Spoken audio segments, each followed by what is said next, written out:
নমস্কার বন্ধুরা, গোপলু কিচেনে আপনাদের সবাইকে স্বাগত জানাই। আজকে আমি আপনাদের সাথে শেয়ার করব আলুর পরোটা রেসিপি।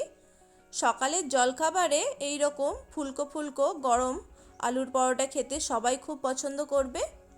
আর একদম অল্প সময়ের মধ্যে এই রকম আলুর পরোটা তৈরিও হয়ে যাবে।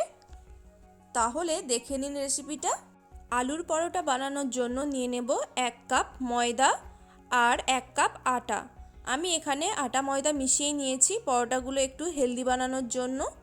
ওরই মধ্যে দিয়ে দেব হাফ টিস্পুন লবণ আর হাফ টিস্পুন চিনি, আর সাথে দিয়ে দিচ্ছি 1 টেবিল স্পুন সাদা তেল। পরোটাগুলোর স্বাদ আর একটু বাড়ানোর জন্য এর মধ্যে দিয়ে দিচ্ছি হাফ চামচ জোয়ান। জোয়ানটা হাত দিয়ে একটু এভাবে ঘষে নিয়ে তারপর ময়দার মধ্যে দিয়ে দিলাম, যাতে এর মধ্যে জোয়ানের স্বাদটা ভালোভাবে মিশে যায়। এরপর শুকনো অবস্থাতে কিছুক্ষণ মিশিয়ে নেওয়ার পর পরিমাণ মতো জল দিয়ে একটা সুন্দর ডো তৈরি করে নেব। আমি এখানে অল্প অল্প করে জল দিয়ে ডোটা তৈরি করে নিচ্ছি। বন্ধুরা, আমি এখানে আটা আর ময়দা দুটো মিশিয়েই পরোটার ডোটা তৈরি করলাম। আপনারা চাইলে শুধুমাত্র ময়দা দিয়েও ডোটা বানিয়ে নিতে পারেন। দেখুন, পরোটাগুলোর জন্য আমার এখানে একটা নরম ডো তৈরি করা হয়ে গেছে।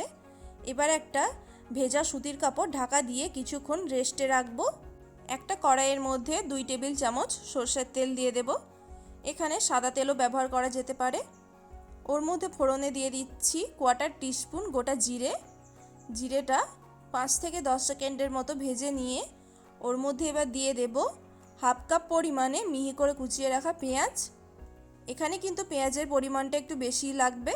আর পেঁয়াজটা আমি এখানে খুব বেশি লাল করে ভাজবো না, একটু যাতে গোটা গোটা ভাব থাকে সেই রকম ভেজে নিতে হবে।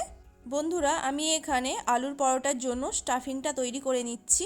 পেঁয়াজটা ভাজা হয়ে গেলে ওর মধ্যে ঝালের জন্য দিয়ে দেব 2 চামচ কাঁচা লঙ্কা আর 1 চামচ আদা রসুন বাটা। এগুলিকেও 1 মিনিটের জন্য ভেজে নেব, যাতে আদা রসুনের কাঁচা গন্ধটা চলে যায়। এরপর এর মধ্যে দিয়ে দেব হলুদ গুঁড়ো, লঙ্কা গুঁড়ো, জিরে গুঁড়ো আর ধনে গুঁড়ো, আর সাথে স্বাদমতো লবণ দিয়ে দেব। আমি এখানে সমস্ত মশলাই অল্প অল্প করে ব্যবহার করেছি। মশলাগুলো দিয়ে কিছুক্ষণ ভালোভাবে মিশিয়ে নেব। এর মধ্যে এবার আমি দিয়ে দিচ্ছি 1 চামচ টমেটো কেচাপ। এখানে টমেটো কেচাপটা ব্যবহার করলাম কারণ পরোটাগুলো খেতে একটু চটপটা স্বাদ হবে। এটিকেও সমস্ত কিছুর সাথে ভালোভাবে মিশিয়ে নিয়ে এবার এর মধ্যে দিয়ে দেব আগে থেকে সেদ্ধ করে রাখা 2টো আলু। আলুগুলোকে আগে ভালো করে সেদ্ধ করে তারপর আমি গ্রেটারের সাহায্যে গ্রেট করে নিয়েছিলাম। আলুটাকে দিয়ে আমি সমস্ত মশলার সাথে ভালোভাবে মিশিয়ে নেব। বন্ধুরা, আলুর পরোটা বানানোর জন্য আমি আগে থেকে এভাবে আলুর স্টাফিংটা তৈরি করে নিচ্ছি।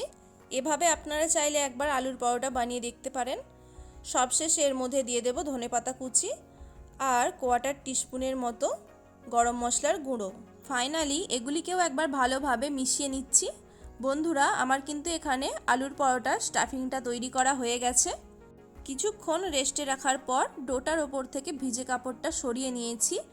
এবার ডোটাকে আরেকটু কিছুক্ষণ সময় ধরে ভালো করে থেসে থেসে মাখিয়ে নেব। এরপর ডোটাকে একটু হাত দিয়ে রোলের আকারে তৈরি করে নিচ্ছি লম্বাটে করে। তারপর একটা ছুরি দিয়ে ডোটা থেকে লেচিগুলো কেটে নেব সমান ভাগে ভাগ করে। এখানে আমার সম্পূর্ণ ডোটা থেকে 5টা লেচি তৈরি হয়েছে। লেচিগুলোকে এবার গোল গোল করে পাকিয়ে নিচ্ছি হাত দিয়ে। পরোটাগুলো আমি একটু মাঝারি সাইজেরই করব, সেই জন্য লেচিগুলো ঠিক এইরকমভাবে বানিয়ে নিয়েছি।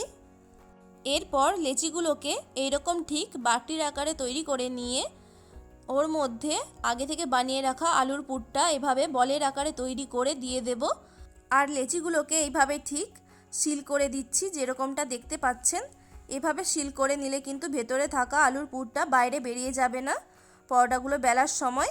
লেচিগুলোকে সিল করে দেওয়ার পরও হাত দিয়ে এভাবে একটু পাকিয়ে নিতে হবে। তারপর ওপর থেকে একটু ময়দা ডাস্ট করে পরোটাগুলো আমি গোল গোল করে বেলে নেব। একদম হালকা হাতে পরোটাগুলোকে বেলে নিতে হবে, খুব বেশি প্রেস করে বেললে কিন্তু ভেতরে থাকা স্টাফিংটা বেরিয়ে যাবে। আর বন্ধুরা, পরোটাগুলোকে কিন্তু রুটির থেকে একটু মোটা করে বেলতে হবে। দেখতেই পাচ্ছেন এভাবে ঠিক আমি গোল করে পরোটাগুলো বেলে নিয়েছি। আর আলুর পুরটা কোনো দিক থেকেই বেরিয়ে যায়নি। একইভাবে আরও একটি তৈরি করে আপনাদেরকে দেখিয়ে দিচ্ছি। ঠিক এই রকম ভেতরটা গর্ত মতো করে দিয়ে ওর মধ্যে আগে থেকে বানিয়ে রাখা আলুর পুরটা দিয়ে দেব। এখানে ঠিক পরিমাণ মতোই আলুর পুর দিতে হবে, খুব বেশি করে দিলে আবার ভেতর থেকে বেরিয়ে যেতে পারে। আলুর পুরগুলো ভেতরে দেওয়ার পর অবশ্যই কিন্তু ভালো করে লেচিটা সিল করে দিতে হবে, না হলে কিন্তু বাইরে বেরিয়ে যাবে। আর বন্ধুরা, লেচিটা বেলার আগে হাত দিয়ে এভাবে একটু স্প্রেড করে নিতে পারেন, তাহলে ভেতরে থাকা আলুর পুরটা চারিদিকে সমানভাবে ছড়াবে, এক জায়গায় বেশি মোটা হয়ে থাকবে না। আর পরোটাগুলোকে কিন্তু একটু মোটা করেই বেলতে হবে, খুব বেশি প্রেস করে বেলা যাবে না। পরোটাগুলো বেলার জন্য পরিমাণ মতো অবশ্যই ময়দা নিয়ে নিতে পারেন, যতটা লাগবে। একইভাবে আমি সমস্ত পরোটাগুলোই তৈরি করে নেব। পরোটাগুলো এবার ভেজে নেওয়ার জন্য একটা তাওয়া নিয়েছি, তাওয়ার মধ্যে পরোটাগুলো দিয়ে দিচ্ছি একটা করে। গ্যাসের ফ্লেমটা মিডিয়ামে রেখে পরোটা দুদিকটা আগে ভালো করে সেঁকে নিতে হবে উল্টে পাল্টে, যেই রকমভাবে আমরা রুটি সেঁকে নিই। তেল দেওয়ার আগে পরোটাগুলো এভাবে একটু সেঁকে নিলে কিন্তু পরোটাগুলো খুব ভালো মতো ভাজা হবে, একদমই কাঁচা থাকবে না, আর দুদিকটা খুব সুন্দরভাবে ফুলে যাবে। দেখুন, দুদিকটা ভালো মতো সেঁকে নেওয়ার পর অটোমেটিক পরোটাগুলো ফুলতে শুরু করেছে। এর মধ্যে এবার আমি 1 চামচের মতো তেল দিয়ে দিচ্ছি। তেল দিয়ে পরোটাগুলো উল্টে পাল্টে এবার ভাজবো। দেখতেই পাচ্ছেন পরোটাগুলো কত সুন্দর বলের মতো ফুলে গেছে। এইভাবে কিন্তু পরোটাগুলো ভাজলে প্রত্যেকটা পরোটাই এইরকম বলের মতো ফুলতে থাকবে, আর পরোটাগুলো খেতেও কিন্তু খুব সুন্দর হবে। এবার গ্যাসের ফ্লেমটা একটু বাড়িয়ে দিয়ে পরোটাগুলোকে উল্টে পাল্টে একটু লাল করে ভেজে নেব। দেখতেই পাচ্ছেন বন্ধুরা, এখানে আমার একটা পরোটা ভাজা হয়ে গেছে। একইভাবে আমি সব পরোটাগুলো ভেজে নেব।